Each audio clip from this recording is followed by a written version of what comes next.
Good morning, this is Jackie Rose with Jax and Rose, and this is a podcast about making and seeing and becoming. I want to thank everyone who watched the first episode. I really appreciate the warm reception, the kind comments, the thoughtful comments. Then I had a second episode with Mario from Midori Tailoring, which many of you also watched and wrote beautiful comments. Today's episode is going to be a conversation that I have with Melissa Jenkins, who is a designer of jewelry and more recently a color analyst with House of Color. And we take you down to Hotel Indigo, where we are hosting a retreat this February here in Madison. And one of the things I want to mention at the forefront of this is there's still room in that retreat. So if you're interested, there's information below and links to that. And another piece that I mentioned sort of along a bookkeeping line of things is that there's a class that I'm going to be teaching on Patreon about snow crocus. So head over to my Patreon for more information about the snow crocus class. But just in like the broadest strokes, this first month in January, all we're doing is swatching.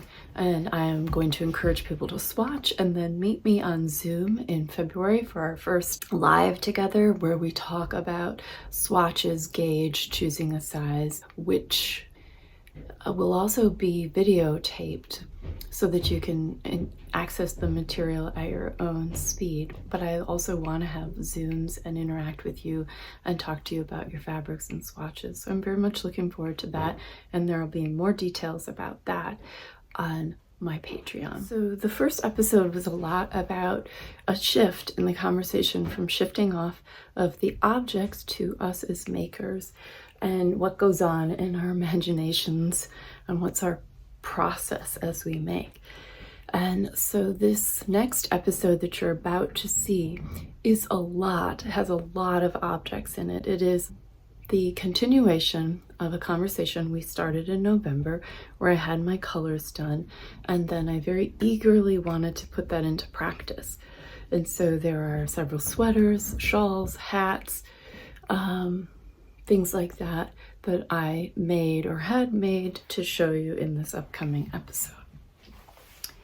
However, I also wanted to think about I want to continue to direct us toward our seeing.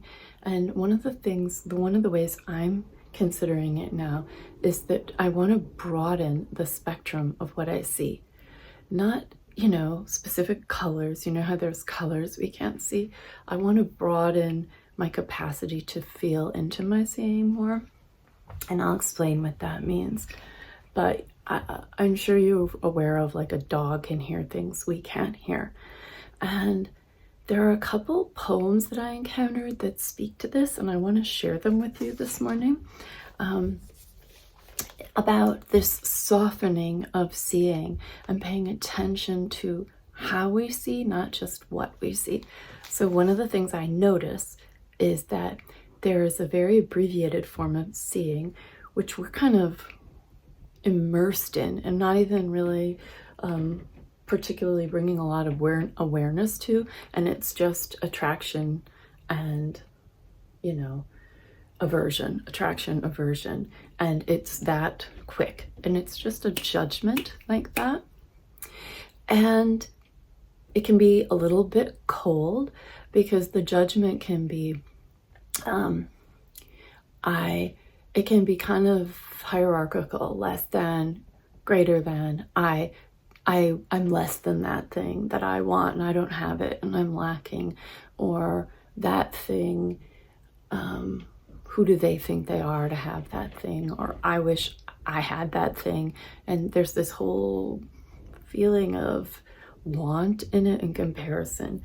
And whereas this other way of seeing is just an invitation to just open into your seeing a little more and see, and then pause. See and pause. How does it make you feel? What information does it give you?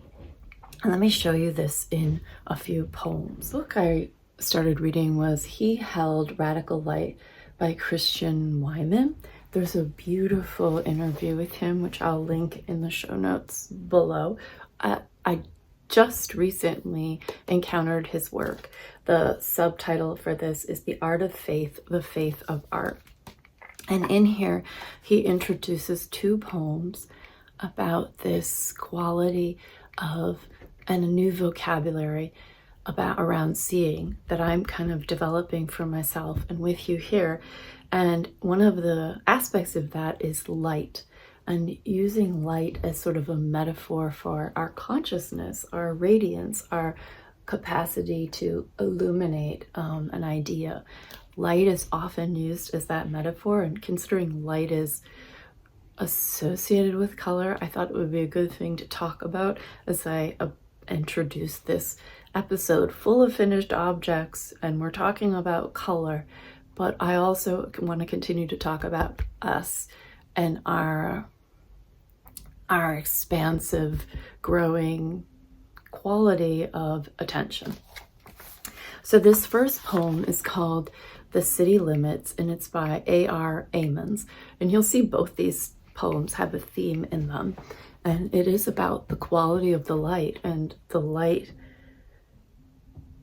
casting itself on objects and not differentiating between objects, but the light itself being the subject. So this first one is called City Limits. When you consider the radiance, that it does not withhold itself, but pours its abundance without selection into every nook and cranny not overhung or hidden. When you consider that birds' bones make no awful noise against the light, but lie low in the light as in a high testimony. When you consider the radiance, that it will look into the guiltiest swervings of the weaving heart and bear itself upon them, not flinching into disguise or darkening. When you consider the abundance of such resource as illuminates the glow-blue bodies and gold-skeined wings of flies swarming the dumped guts of a natural slaughter, or the coil of shit, and in no way winces from its storms of generosity. When you consider that air or vacuum, snow or shale, squid or wolf, rose or lichen, each is accepted into as much light as it will take, then the heart moves roomier. The man stands and looks about. The leaf does not increase itself above the grass, and the dark work of the deepest cells is of a tune with May bushes, and fear, lit by the breath of such calmly, turns to praise. And that's A.R. Amons, who I'd never heard of before. I loved that one. And right on its heels, what is so amazing about this book is that he juxtaposes it with another poem, and I want to just read them, these back to back, because they're both examinations of seeing. We have like a gorgeous full snow out my window, and snow blowers and snow plows will be going, but hopefully you can hear me. This one's by Mark Strand, and it's called AM. And here, the dark infinitive, to feel, which would endure and have the earth be still, and the star-strewn night pour down the mountains into the hissing fields and silent towns, until the last insomniac turned in must end. And early risers see the scarlet clouds break up and golden plumes of smoke from uniform dark homes turn white, and so on down to the smallest blade of grass and fallen leaf, touched by an arriving light. Another day has come, another fabulous escape from the damages of night. So even the gulls in the ragged circle of their flight, above the sea's long lanes that flash and fall, scream their approval. How well the sun's rays probe the rotting carcass of a skate. How well they show the worms and swarming flies at work.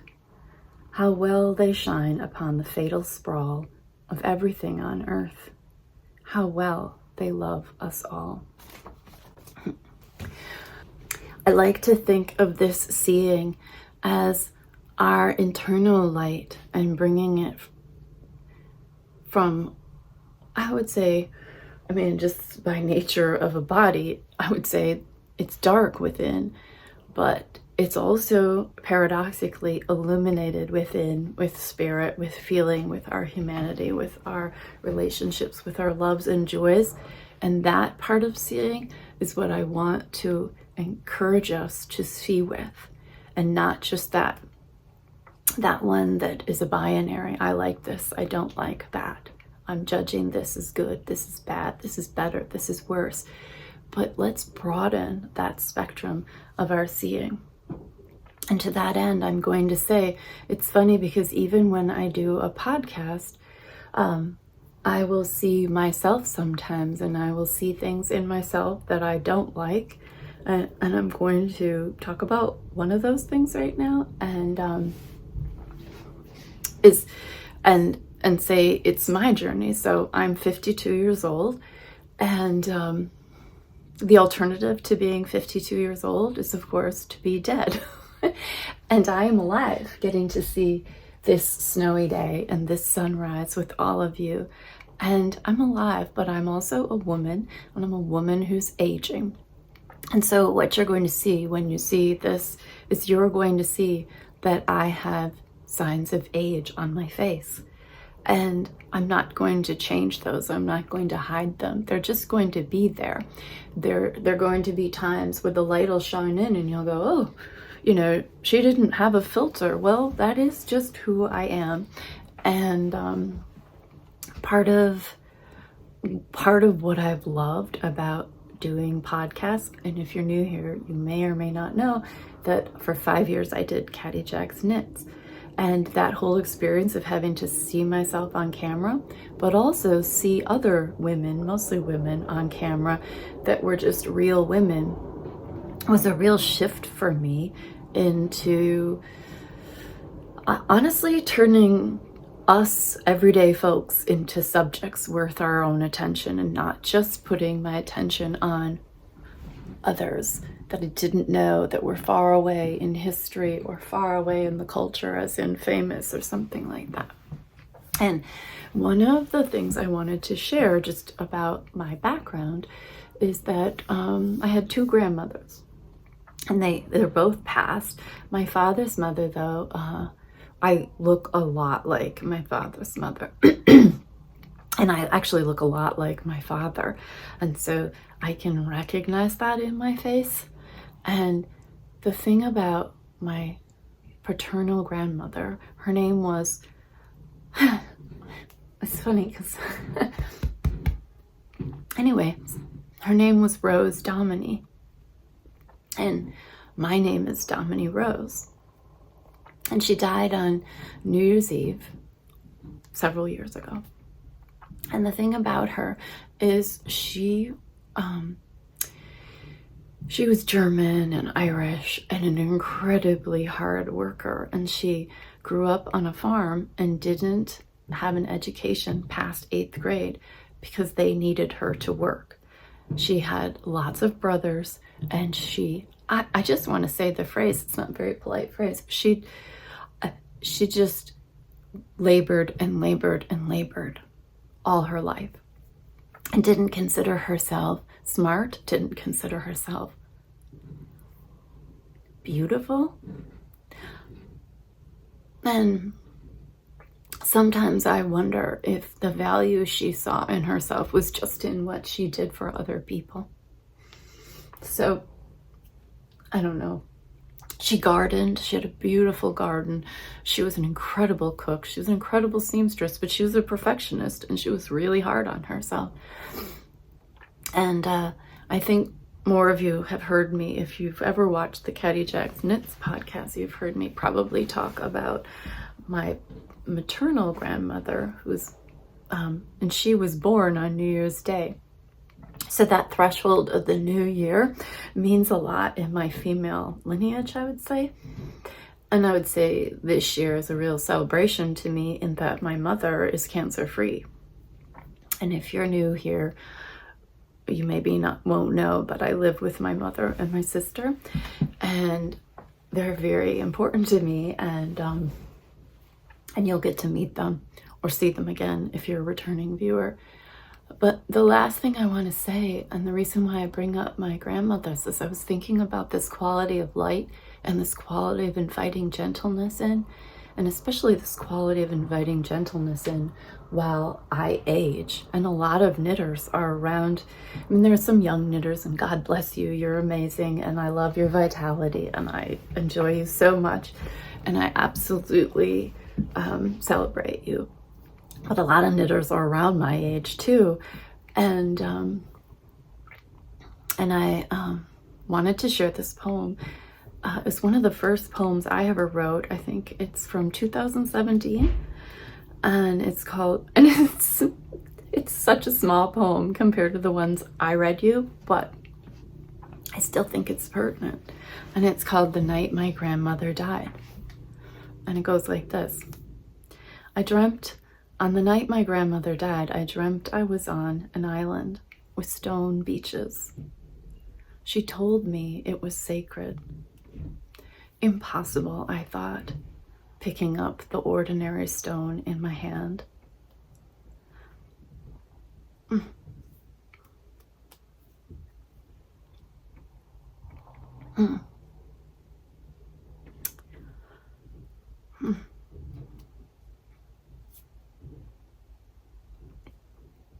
But as the sun set, each stone glowed, radiant, sun-filled like hot coals, and my heart felt warm at last. And I share that with you because it's an invitation. And I feel that invitation coming through my ancestors, for us to move into a space where we're loving toward ourselves and loving toward the women around us and treat each other well.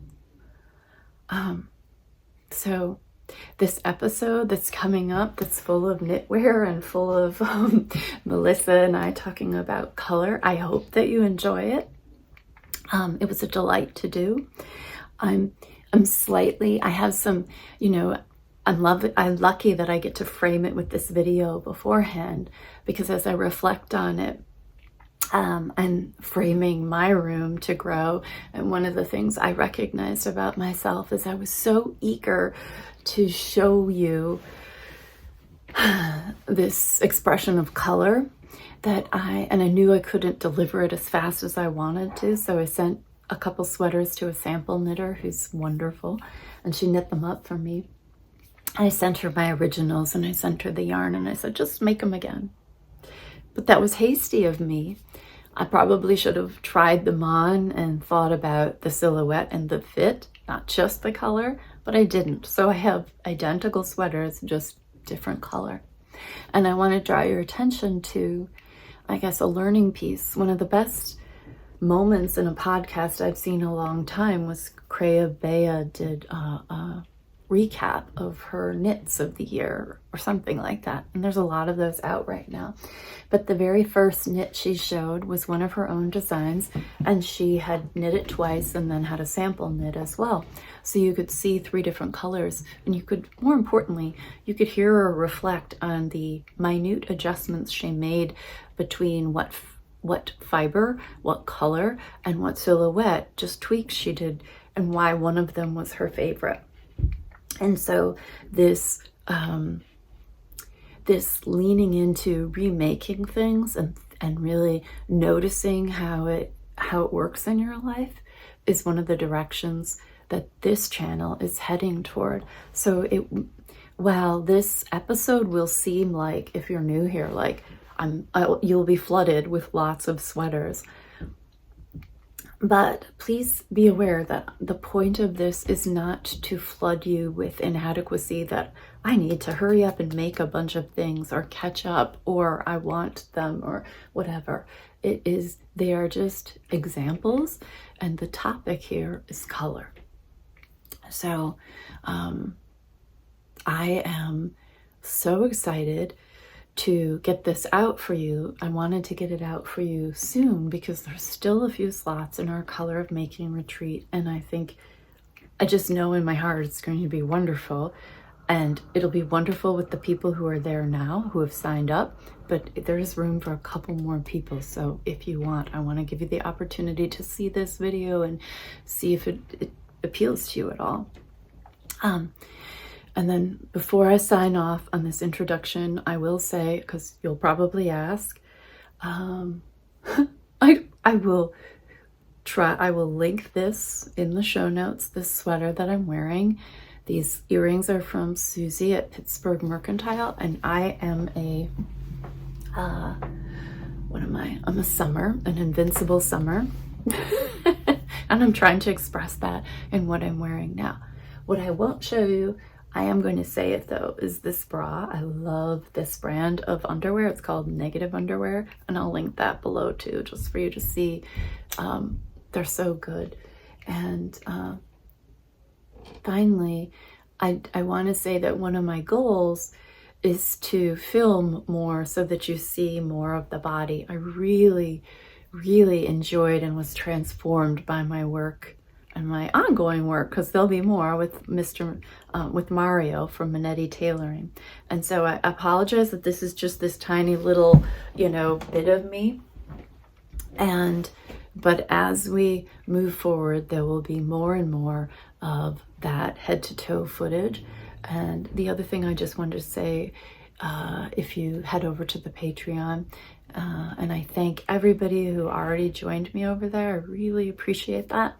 I'm going to put some B-roll in that I haven't managed to post yet from when Amy Pelko visited and Melissa came over, and I literally tried on every sweater I'd ever knit that I could find.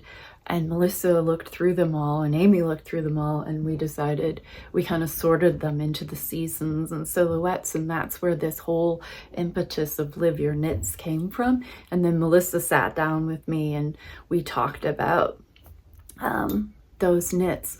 So by the time this is posted, that'll be on my Patreon too, that sort of type of extra footage, if you will. So again, thank you so much for being here, and I will let the Melissa and Jackie of the past take it away from here. Okay, bye.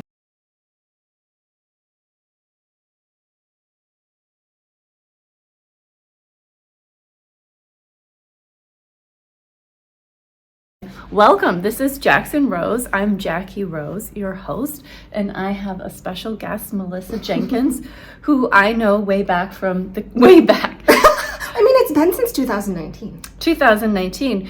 Caitlin and I met you at a pop-up shop at Madewell when you were selling jewelry. Yes. And today I'm bringing you Melissa Jenkins, who is a jewelry designer. That's how I met her. But her new iteration of herself, and I love that you're always expanding, is as a House of Color analyst. And not only that, as a knitter and a House of Color analyst. Yes. So I will link it in the show notes below on Caddy Jack's Knits, which is my former podcast that I did with Caitlin. There is an episode on November 2nd where I first had my colors done. But this episode is about the 2 months since and all the changes I've made and sort of the changes you've made in your knitting and your projects and in your wardrobe. And we're going to just go through. We have look at that. But today we are coming to you from Hotel Indigo in Madison. Why are we here, Melissa? Because this is where we're holding our knitting and color retreat. Yes. Woo! Yay. So there's still slots open for that. That's in February 15th, I believe it is. 15th through the 17th. Yeah. So you would come to Madison, Melissa will do your color, and we will workshop. A lot of the stuff that we're talking about with our knits today, we'll workshop with you. We're very excited about this. Very excited for the people who already signed up, and there's a few spots left. Yeah, so people from all over. It was so exciting seeing the orders come through. Paris, France, Texas, Georgia, New York, Washington State. Yes, all over. Arizona. So it'll be a small group because we want to keep it intimate and keep the conversation flowing and give like a real opportunity to be seen and heard and to have meaningful conversations about our making. And so you are welcome to join us. That'll be linked in the show notes below too. Perfect. But tell us about you and your look today and how it expresses what you've been learning so far from House of Color. I'm going to step out of the camera so you can get a close-up of her. Sure. Yeah. So I'm Melissa. Like Jackie said, I make jewelry, and then I also am a color analyst and stylist with House of Color here in Madison. And why I'm wearing this today is because the color of the year for Pantone is peach fuzz. And as a spring, I fit into the spring season. That is in my palette. It's in the palette of spring and autumn. I'm also wearing little corally earrings, which I think kind of highlights the... she made herself. Yes, I did. Thank you, Jackie. I call them my painter tassel earrings, which I think is very fitting. They look like little paintbrushes to me that were dipped in color, which I think is really cool. Like, we're at Hotel Indigo, which is all about the Mott's Paint Company. That's where this hotel was built. On the site. In the building. Factory. Right. Yeah. But anywho, I I wore these today because I did a little double, oh boy, that's too close, of some Surrey held just to give some contrast and interest. In House of Color, we talk a lot about points of interest in an outfit and elevating something that could be basic. Like, I love this sweatshirt because it slip because it feels like a sweatshirt. That's why I like it. That's what I was going to say. So I like the sweater because I love sweatshirts. I'm a stay-at-home mom also part of the time. So it just feels comfortable. It's easy for me to wear. It's soft. It's made of Drops Air, which is alpaca and merino. I held it double. And yeah, I just really like the little detailing here. And I like this one with the contrast cuffs and it's down here too. I French tuck it because, that's perfect. Tan France. I wanted to show something too about outfits is they're not even quite done. Like, I have this very masculine bag that I wear it with, so it makes it, this was my new knitting bag, right? And it's so handmade. Cute. Do I have the information about the guy? I do. Billy Kirk. And then I wanted to throw on one other thing because I think these little points of interest, this is from Pittsburgh Mercantile, are so much fun. So like you throw on your little tiger pin on the lapel just for even more collegiate, This is the tie that Hare wore to college graduation, and I have just stolen it for my outfit today. Oh my gosh, I love that. Right? Anyways, like, how fun is that? It's so good. Your personality is sprinkled throughout your outfit. So it's not all just color. It's also, but it is, for me, it's like texture, play, layering, all those things. And it takes an outfit from just an outfit to being styled. I guess we're just going to show it right now. Speaking of accessories, something that Melissa made for me. Because this is something I've been struggling with. Yes, Jackie, as a summer, the most ideal metal would be silver. Right. As a spring or an autumn, it's gold. So summer, winter, silver, spring and autumn, gold. And I like gold. And she loves gold. So I said, I'm going to make you some tassel earrings that are in silver. Yay! And she... so let me show them. She passed along some, which I have the balls here too. Or you could grab the sweater. Oh. this is from the Lamb and Kid. This is gloaming, and she made some gloaming earrings for me. Not with this outfit. Right. I'll put this. I mean, I don't know. I probably wouldn't wear them with this sweater either. No. But still, it's very fun. They're very pretty. Oh, good. Don't you think? Yeah, you can tell the difference. It's just slight, and I could have made them like mine. So these are the painters that are flat, and but this is more like, this reminds me of a cheering horn. Do you know what I mean? A bugle. Yes. The bugle shape. Bugles. So those just to are give a fun. little bit more fluff, because the fiber, just like with knitting, you like to honor the fiber that you're using. And you use sugar there. Yes. Those are gorgeous. Thank you so much. You are so welcome. So that's an introduction to what we're wearing right now. Yes. However, if you look back at the last episode, we had all sorts of opportunities in this past 2 months to rethink our knitting, and that's what we want to share. We're going to start at the hardest part for me, which is the neutrals and warm and cold, because with this whole thing, it is about warm and cold. So I, to my dying day, will love camel, right? And this is my Winslow sweater, and it's glorious. I love it. And this is cashmere, right? It is cashmere. Yep. So it's a cashmere sweater, and it's in camel, and it's a very warm color.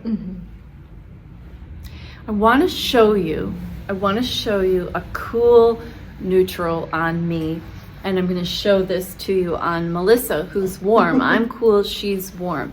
So here it is on me. It's really good lighting. Keep that in mind, and then I'm going to show you the other. So this is a ready-to-wear sweater in a cooler color. That's so good. But you see the difference? I mean, I totally see the difference. And you step up and show them a warm color on you. Yeah.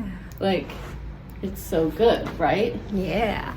Now, one of the things I do to still wear this is I have a wink, and then it puts a bunch of, I don't have it with me, the one that, I have a different one, I'll show you that next, but it has the camel in it, and then other colors, and that's how that are in her season. So we just talked off camera. I was like, oh, I liked how she wore it. Like, if you have a knit that's an heirloom or something like this that's cashmere, you're not going to get rid of this, right? You're still going to want to wear it. One thing that I say to folks is wearing the right makeup, right seasonal makeup. Like, if you have a really bright summer lip, that can help to put you into season no matter what color you're wearing. Or it won't help, it will. It will put you into season. And then, like she said, wearing something up by, this is the most important part of your whole, look. Right.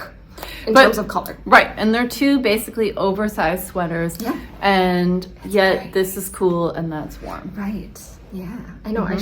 We should swap, because I'm sure this will not look great. I think you said this on the episode you were on with me at Caddy Checks Knits. This is my color, and so is this.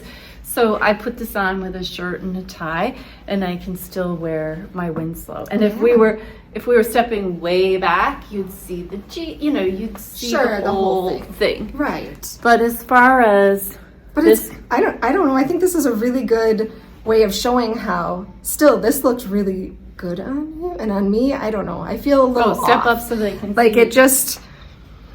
It's fine. And I'm wearing lipstick in my season, my earrings in my season, and it is fine, but I do prefer the other one. You said before we pressed play. Oh, yes. She said she looked flat. Yes, I do. I think, I just look flat. Like, there's not as much color in my face. And even my hair.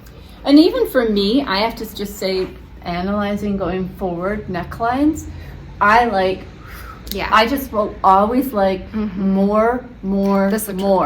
Yep. And so if I were to knit this again, or even if I had I don't have leftovers, but if I did, I might knit a little cowl that had like my color and this color just thinly striped, like a Saturday shrug. Yes, you could even do that with the sleeves and then the neck. Right, so just have it be navy with little camel stripes and put that on, and then this sweater with all its warmth and fabulous, I mean, it has fabulous silhouette, is something I'll wear. So I did shorten the sleeves, so somewhere I have the camel, and I could do a pinstriped Saturday shrug with this. Oh, yes. And then it's like exactly how I want to wear it. But I do like it with the peak of, like, because again, this is closer to her face. Yes. So it makes it better. Yes. I wanted to say something about ties. I wanted to say something about tying ties. This may seem ridiculous, but my whole life I've thought that I didn't tie ties correctly. But I finally realized, oh, it's because I'm a woman and I have a smaller neck. So that's why they seem too long and too narrow up here, is because my neck is not as big as a man's. So I fixed that by going around twice. Then I get to the thicker part of the fabric and I shorten it up so it's more my size. This is something you can get vintage shopping, ties and plaids. And since you did my colors, I did do some vintage shopping, so I just want to show, like, oh my gosh, I love some of these pieces. I mean, actually only brought one piece along. This thing was like $10, you know, and if we look at the label, it's fully wool, you know, and just adorable, right? It's just a little Mr. Rogers jacket. But I got it because I felt, and I don't know if I have photo evidence. Oh, I do. Look at, I have photo evidence. Look at that. Totally. And the idea of the fan, once you have one, is not that it's the exact blue, but just that it's like, looks like reasonable my with color isn't exactly in my spring fan. So again, Jackie's a summer, I'm a spring. But it harmonizes. You can see if we move that, it just feels a little off. Yes. It doesn't harmonize as well. Right. And the same with her fan. If we put that by my sweater. Right. So we have two sweaters that were re-knit, which I want to show you. You know, in this process of going through our closets, there are things that we take to a thrift shop and we find at thrift shops. Right. So it is a dynamic transition. I would say. Yeah, and it's being mindful about the things that you're getting rid of and the purchases that you're making. I mean, that's a part of a pro of doing a color analysis, is narrowing your scope and being more mindful about your purchases, which is a lot of what Jackie has been talking about for the past, I don't know, year. Well, I love the narrowing your scope. I have so much more to say about that. Knitting, having a palette, love.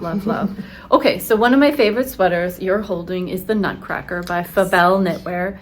And in straight up, I should just set it on my face, I guess.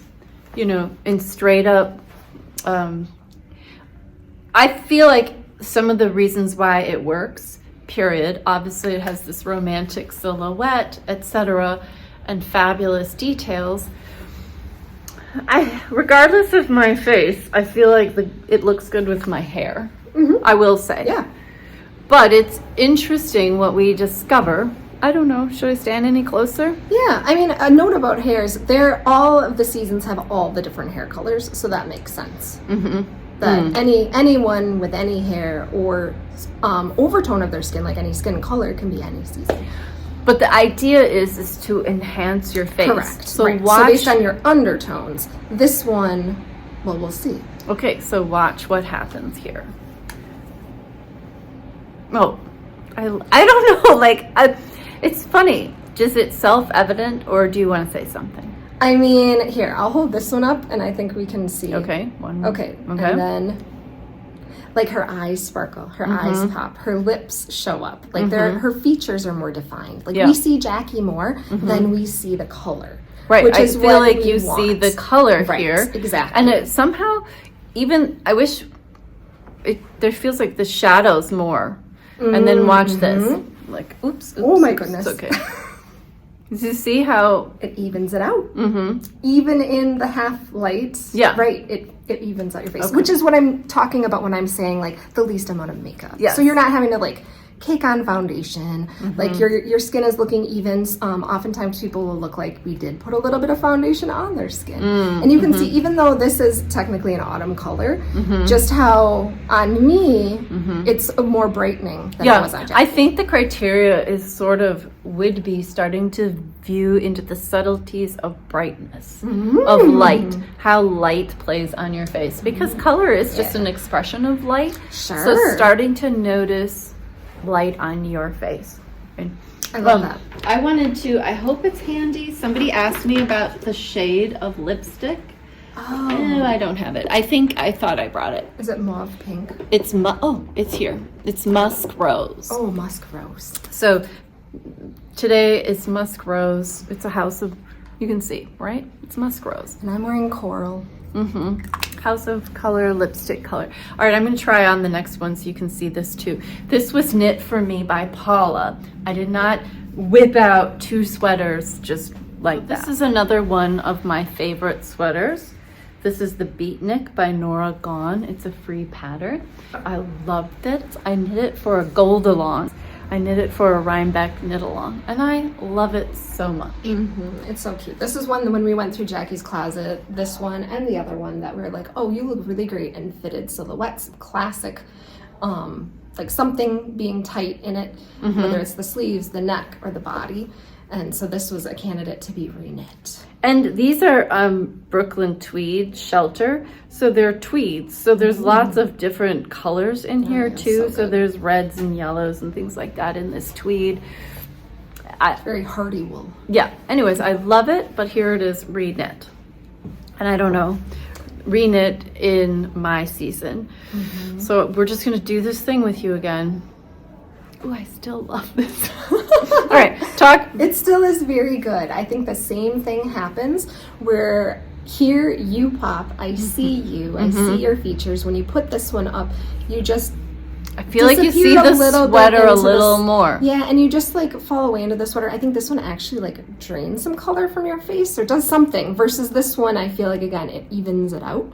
Yeah. It's like a fresh face look. It's very, I have another sweater to show you along those lines. I think as knitters, we have traditionally knit and been really thrilled to have all the attention be on our sweaters. Like, here I am, I'm a billboard for this sweater. Right. It doesn't even have to suit me one bit. I made this, look at me. Whereas this is this. Because we're proud. Yeah. So this is this thing where you have to like kind of be a little more subtle and go, oh, this person gives off some good energy. They feel good. Oh, what is it? And then they start looking around at the details. Yeah. But they don't go, there's a sweater coming at me. Sure. Maybe. Do you know what I mean? And it's also about, not hiding in your knits, maybe. I know that's like what does that mean to you? Just meaning like bright colors to me, I loved them before, but I always felt a little insecure wearing them. And now knowing what colors look best have made me feel less insecure. Like I feel very confident wearing bright colors, knowing that they actually are the best ones for me, and seeing it. Like I see it, I saw it. And I think the same thing with the knit. Sometimes, we don't have to be our authentic self if we're just copying someone else's knit or someone else's. Oh, I see what you mean. Or if you're, if you're not, I don't know how to say it. Well, you're just... Like, not to be shaming at all. Like, I love showing off my knits. I love being like, look at what I made. But I think there's something to being authentic about who we are and the things that we But the whole thing, I think what you mean is it's just a journey of self-awareness. Oh, sure. Yes. You just keep becoming more and more familiar with yourself. Yes. Because I would say my knitting journey went from basically my core wardrobe of unhand knits hasn't changed at all. It's gray, beige, navy. Those are like my ready to wear. Yep. I have a million gray, beige, navy things. And I always felt really good about that. So then when I started to knit, and I have actually one of those sweaters next.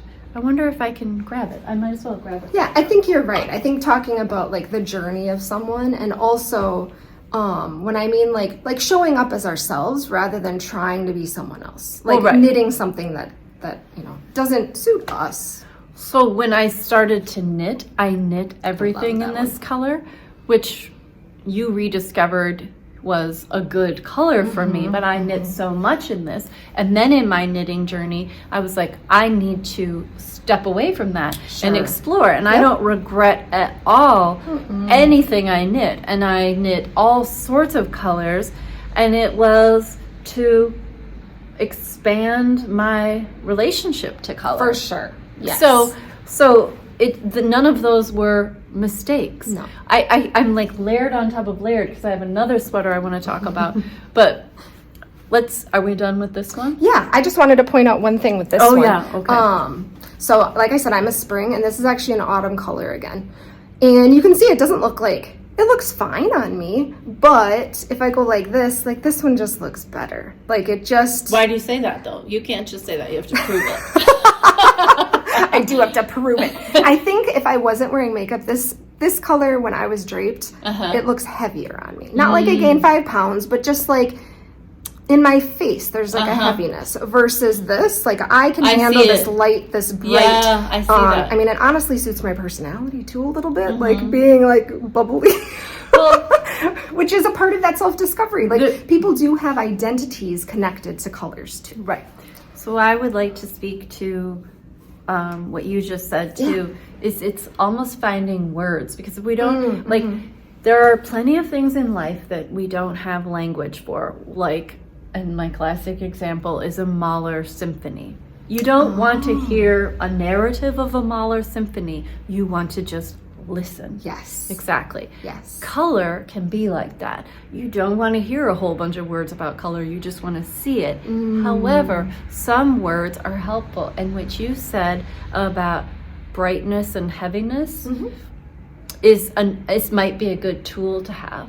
Because I've been sort of confounded by warm and cool a little bit. I can't figure out warm and cool by themselves. I can only figure them out when I put one sweater one next to the other, and one is so much more obviously cool than the other one, but I need them juxtaposed. Sure. So anyways. That makes sense. Yeah. I think I tell my clients that it gets easier when you, because it's about training your eye. Because I think probably when you knit previously, how many years have you knit now? Like 20 years or something. You weren't thinking about color in terms of warm or cool or no, I was just whatever I wanted to try so or play with. It's really tweaking your brain to see color differently. A new way of seeing. I just another tagline for our retreat. Yeah. I'm putting this on because I very specifically knit winks. I knit from the leftover yarn and I put it in these winks. Now, funnily enough, I didn't bring any black, but I have black objects. And so I wanted to have something that was in my, core palette, which are these colors. Oh, do you have something black? This is just we could. Oh, yes, let's drape me in a tablecloth. Perfect. We're at the hotel and we did some rearranging. So here's black, which... Whatever, perfect. So Melissa's often suggesting that I don't wear black. Right. So often black just isn't as flattering on people as they think. It is for winters. Winters get it in their fan. But a way if you really do want to still wear black. Because I will never tell you to not wear black, but I will show you maybe that navy is better, or brown, like for me. But if I have a fabulous black coat, I could put this on, and then, now there's one version of it. I did two. One of them, I'm sorry, I just flung it at you. One is for me, and one is for Asma, who, it's so funny, she appeared on my Instagram the other night. I might reinsert it here. She's a hoot. Anyways, okay, so. This is not color. But see how it softened the black for me? Because again, you're putting a color by your face and breaking it up. That's one tip I tell people when, if they know black isn't their color or that they don't love it, is to buy or make, in our case, a scarf in your wow colors. Right. And I personally think... oh, that's so good. But see, even look at the difference. I know this was a giant tablecloth, literally, but... It's funny trying to decide, this was the one I originally knit myself. So this is the one I'm keeping. But when you have both, I kind of go, I can't help it. Who wouldn't go back and forth and go, which one? But, but I think the more... This one accomplishes what you're looking at. To and this will be great on her because she has black hair and wears black suits. And so this will stand out. And that one stands out for me, and this one will stand out for her. So this was her delayed Christmas present, but I wanted to show you guys. It's interesting even putting these two on me. I think this one looks a little better on me, but as a spring, I need more contrast. Versus like summers and autumns need more subtlety, where winters, that's why they get black, and springs need more contrast. So that's interesting. This is... Gosh, I don't even remember the name of this sweater right off. Stunning. But I'll put it down below.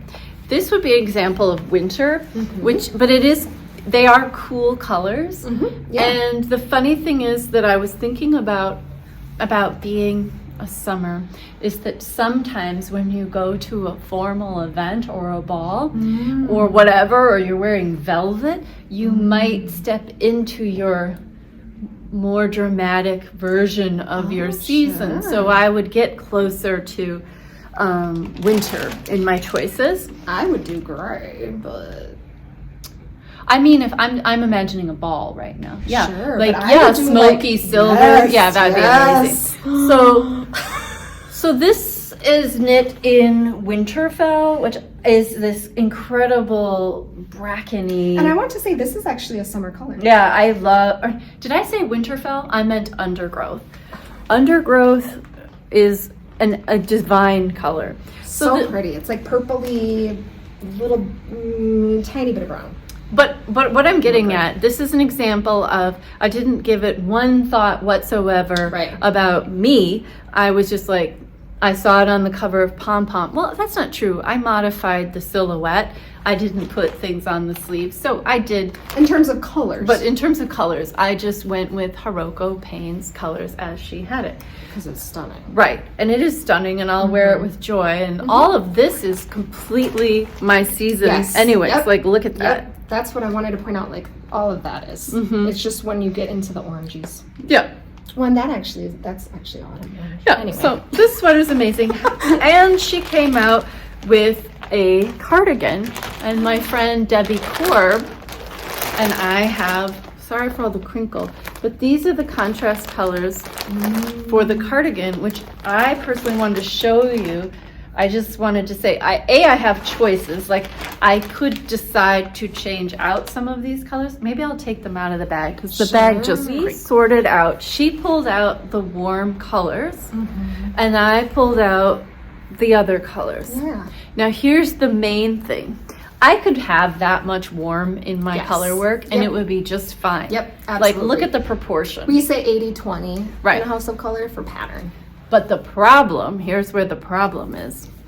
The main color, this I'm not doing. Yeah. I am so not doing this. Good job, So this is Helix in goldenrod. Okay, can we say mustard is stunning. It's so pretty. I think most every knitter loves mustard. So I need a new color for my main color. Not this. And I'll have to figure that out. You had a suggestion, perhaps? Well, let's just put those back in. But look at this smoked gray. Look how pretty. That's what we call this color. Oh, yeah, that would be beautiful with all this gray against it. And it'll be a cardigan. It's more similar to this. Similar, but I don't know. I know. That'll be something I'm going to think about. Right. And but the lovely thing too is like we can look at the fan. Yeah. And be like, well, which one? Oh, this is pretty blue. Oh, I was gonna say like a green. Like a really fantastic jade green with all of these grays. Okay, I got goosebumps. Okay. I love that. Yeah, because these colors, because I want something that's equally vibrant. Vibrant. Yes. And that is one misconception about the summer fan is that just because it's softer, there's still vibrancy in here. Like there's still like raspberry, right? Amethyst, But this jade. Yeah, that's the ticket. I'll take a picture with this around that, and then I just need to now I'll have to hustle up and see what yarn and I can would find. keep these in there. I think that is I do pretty, too. and it would be totally 80/20. I do too. Okay. Yeah. Fun. Okay. So what are you wearing? Oh, I'm wearing the Snowy Forest by Midori Hirose, and I made it so that in the pattern it's like you can shift over the center, and I made it centered. Oh, I like see. the back has two. I don't know why I'm mentioning Okay. that, but that's a modification that you can do. I like but it. otherwise, I didn't modify anything. I made it a little shorter than the pattern called for, but I love it. It's in Malabrigo worsted, which is one of my favorite yarns. I know it pills like crazy, but it's so soft and cozy, and it comes in quite a lot of fabulous colors, and it's very affordable. Is this a color everybody can wear? No, this is, well, I mean, everybody can wear whatever they want. But this is actually my spring cream. It's a little bit darker than cream. It actually might be in between cream and banana. But this is a color I think that both springs and autumns could do. But you can see how it harmonizes with my fan. So I was like, I'm good to go. Yeah, because I have knit a Junko Okamoto sweater that I love. The bright sweater, and I knitted in the yarn it came for, but I don't think it looks very good on me. It's very sad. If we look here, like, see how it's just a little jarring. Summers get what's called soft white. That's their like white. And there also is this little primrose, which sometimes can lean a little bit cream, depending. Oh, I have something about that primrose I want to say since you brought it up. Okay. I tried to knit into the primrose, sort of. Look at that. So this is Hyper Chick. This is a Sunday shrug, and it's Hyper Chick and Town and Country, and it's very dramatic, this piece. Yes. But I thought it's a lot of it. You know, we talked about the amount that you can wear. So when I wear this, I need to wear it like I have a cream blazer. It's very interesting. I would like. Yeah. When I also wonder too, so winter again has a more neon. Oh, if this is a little wintry. closer to winter. Yeah. It's really, really close, and I think again this is one of her wow colors. It's that smoke grape, and it's a cooler color, so I think you can totally get away with it. But I do think maybe that's where you're feeling it's a little more dramatic, because it is winter has more high intensity in the colors. Yes, I think so too. Because I thought in concept it should really work. Yes, it just needs to be a little softer. But it is a little intense for me. That's true. That's true. And you know, speaking of which, do you want to hold this one up for a second? Wait, actually, now look at this on me. Well, so this was the first one I knit, and these were like, this is before you did my color analysis, and I was so mad because it was just like, now that's very autumn, right? But even just look at that is such a good example. Right. Like, right. I feel like this should be the cover. Well, and it's funny because I just want to say about color too. It was so interesting because which color pops, the orange or the beige? Which color pops here? Well, I wasn't satisfied with the graphic for, I don't know, it's just very interesting to me how this graphic really comes out. I designed this. I saw a like a moped seat, and it had this stripe sequence, and I was like, oh, that's so cool. I want to put it in a shrug. And when I did it this first time, I wasn't satisfied. I didn't feel like, I don't know the word for what I'm trying to say, but this purple leaps out at you, and I thought that orange would leap out at you more, but somehow it didn't. Sure. It's like a little bit of color theory. It is, yes.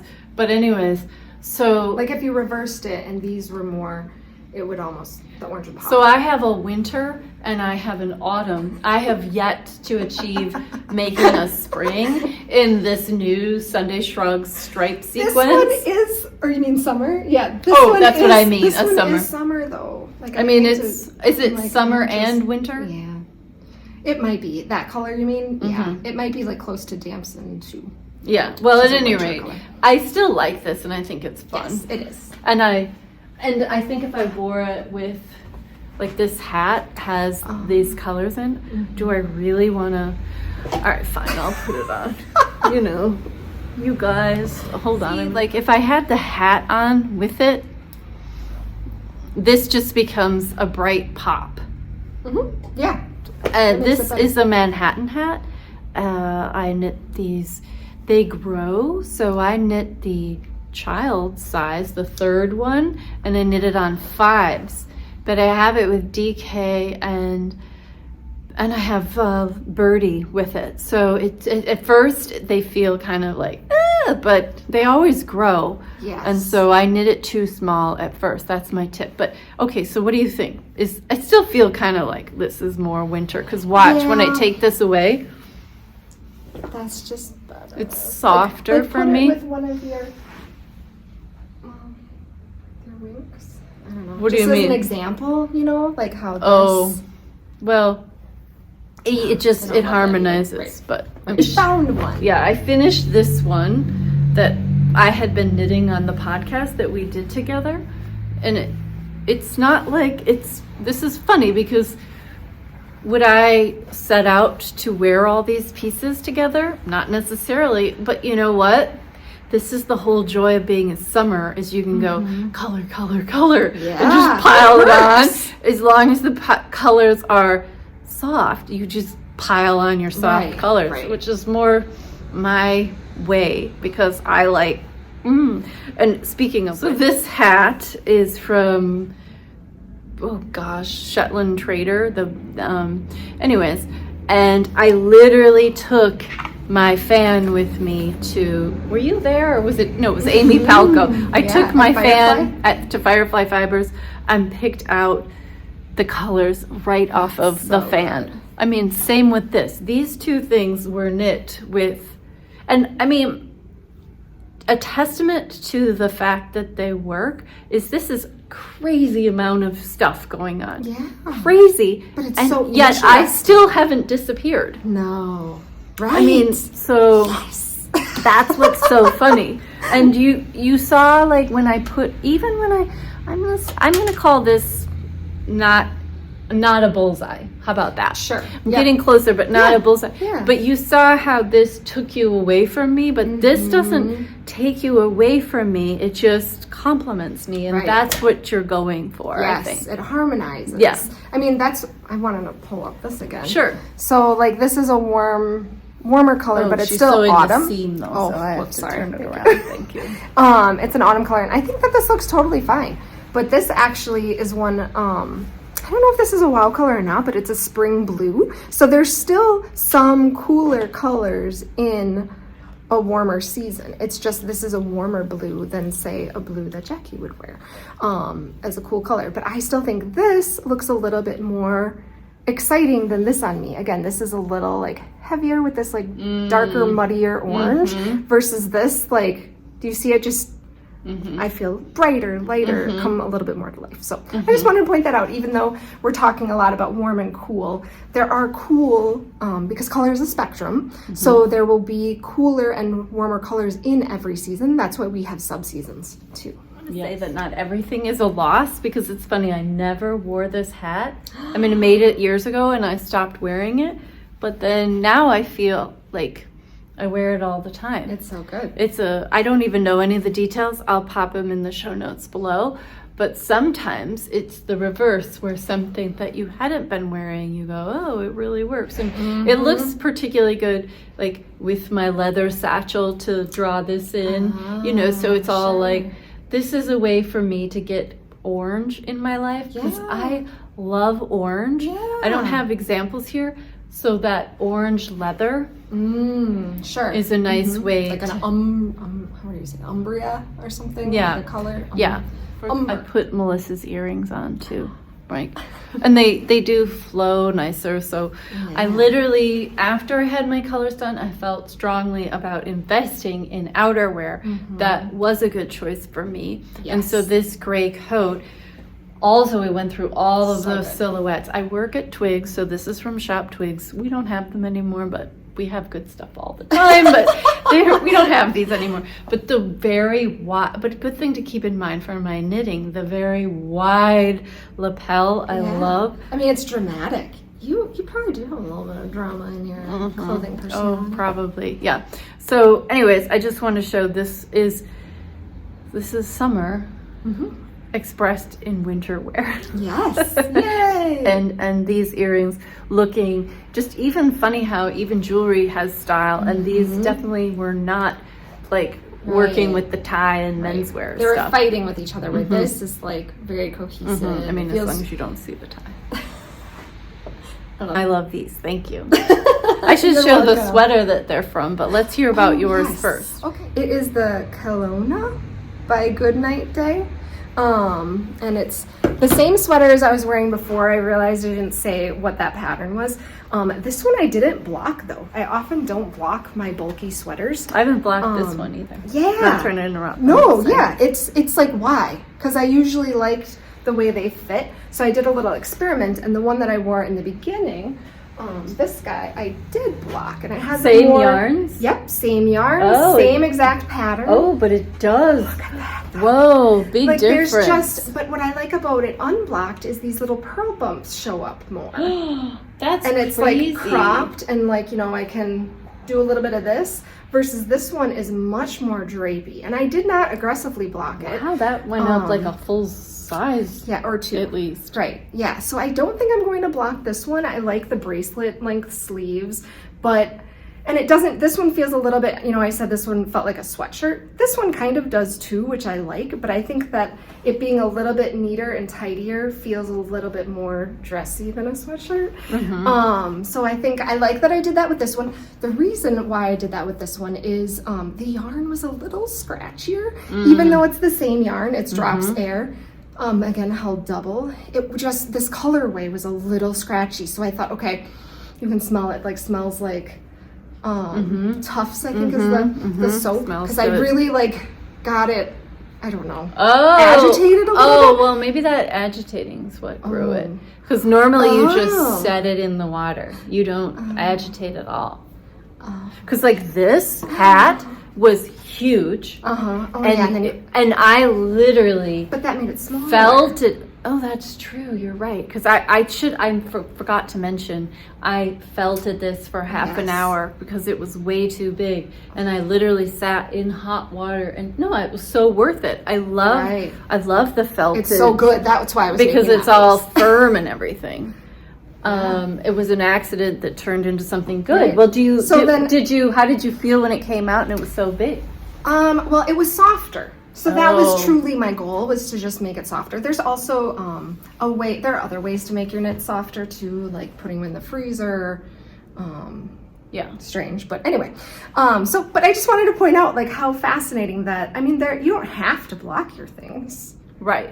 but it does give a different look, or if you need it to grow. I mean, a lot of you are not beginner knitters, but I still thought Yeah, no. it was pretty interesting. Yes. And both of these are, again, Right off your palette.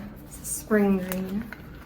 I did a whole episode about this, so I don't really need to talk much about the snow crocus. Safe to say that I'm re-knitting it on my Patreon as a class with other knitters, and well, I was gonna do an off-white one, and I really want to swatch and show you, because I really love I love the versatility of Same an off. designer. Yeah, and this I didn't knit to gauge at all. This is you'll find love like it, there's though. way more of these because my gauge is finer. My row gauge there's more rows. So I love the fit though on you. I do too. I love the fit, and literally I could do it again and just change the color, but I want a neutral. And I just want to say something about, again, look at the fan. It's not like it's a perfect match with either of these, but it clearly harmonizes. Yes. And And the real trick is The whole fan? Right. Like that. Because if you just do this, I mean, yes, you can get an idea that, yeah, that still works, but I think it's honestly easier if you go like that, and you can see how it just looks pleasing to the eye. There's harmony there. And it does take some practice. Like, because you could think, oh, that's kind of, I mean, that works. But when you put it against something that actually works, you're like, oh no, but that makes more sense. Sure. Okay. So. It just something. So this may or may not be true, but when you tune something, I think I've mentioned this several times, the vibration catches. Yes. And so there's something that catches visually and you're like, oh, that works. It sings. Yeah. And that layer of seeing, that's what Mario, the tailor, has. And that's what we're all trying to acquire for ourselves. Tailor. Yeah, he sees proportion and silhouette that way, where it goes, it works. That's so cool. I just want to say something while you're on here about this class, is that the whole idea is that it's a different sort of knit along, that isn't a race.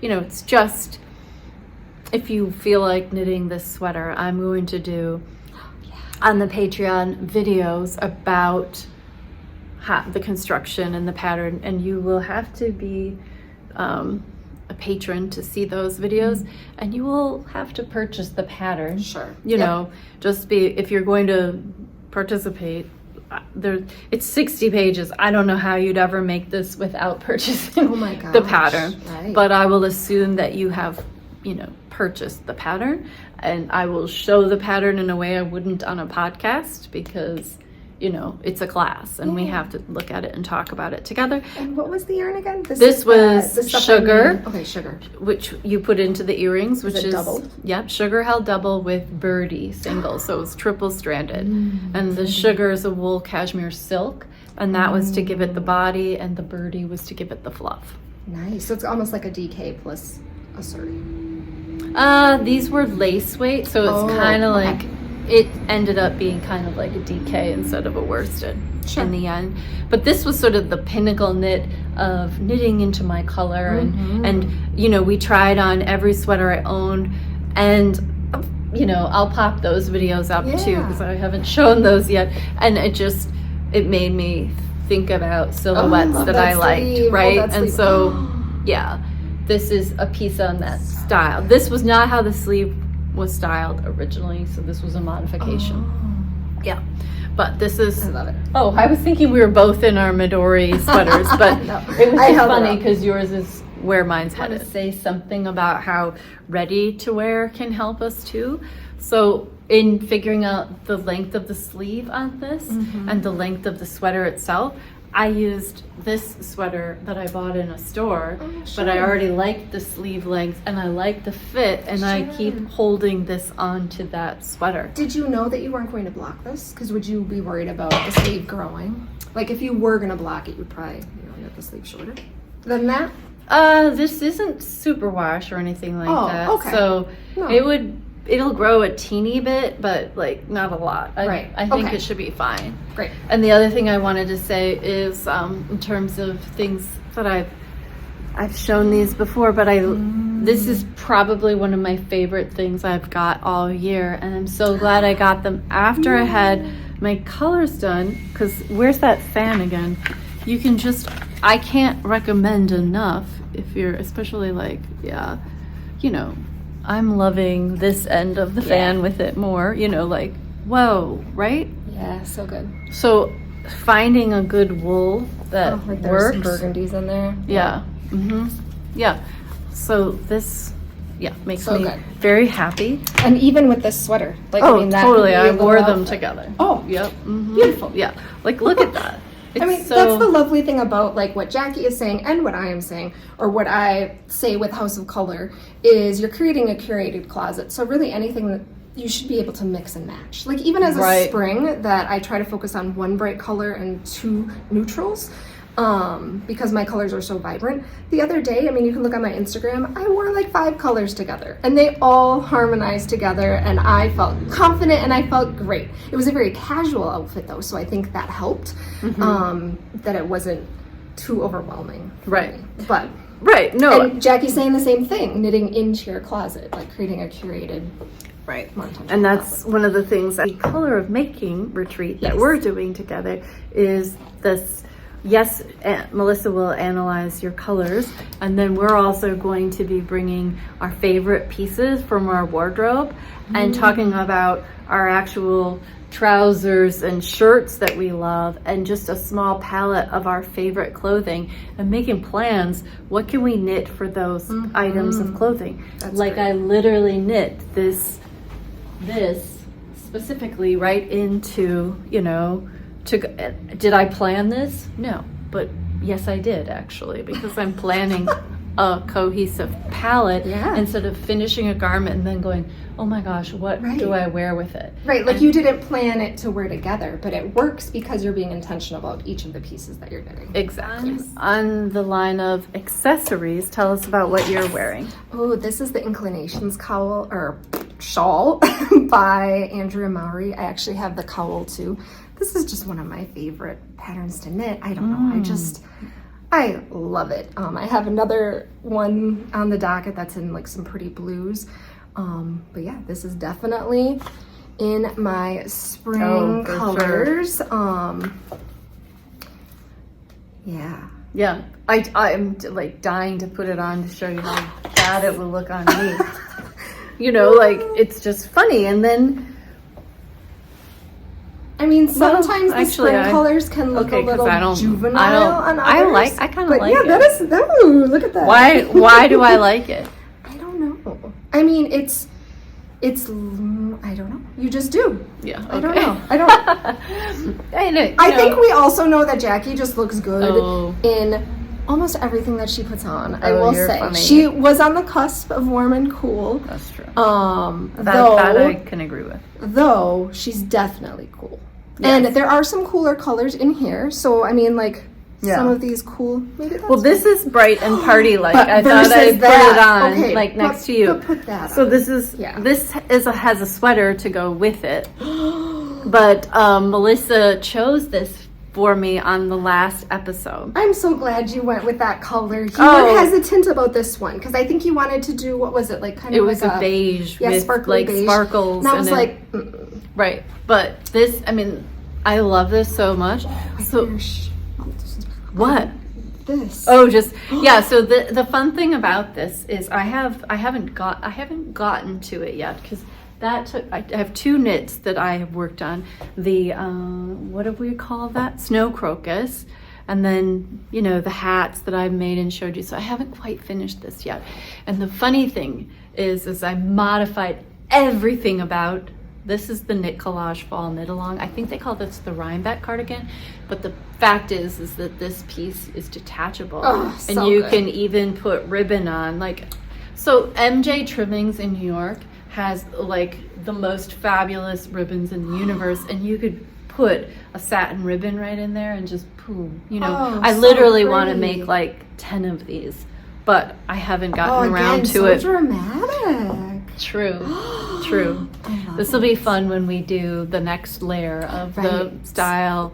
I'm going to style training in March. It's official. So when April comes, I'll be So, but just to speak to accessories, the other accessory that took just like rolled right up onto my needles was Amy Palko's Korean poncho. I have this pattern and it is in my docket of things to knit. Yeah. I'm very excited. And I knit it in a yarn that I've always, it's a Lamb and Kid yarn called Cabin. And it's the most beautiful rustic, just gloriousness of a item, and there you can just you could put it right over your jacket, or the fun thing I was just about to say, or what I love about it goes under that coat, so it's like an extra cozy thing. And I haven't done this before, but I'm gonna try. I love it. It's just the perfect amount of like oversized to fitted. Well, so like versatile. It's so versatile. For real life, when you're in your house and you're a little cold, I probably wouldn't wear it under this, but I'd wear it over it. But anyways, this color, I don't know where it fits on the wand. It's good. It's but I love it. I don't think it has a whole bunch of grays on it, but I know gray is something. Yeah, no, this is good. It's almost like a little bit warmer gray, but it wouldn't be a spring gray. It's too. But how come there isn't gray on any? Well, you get more blue gray.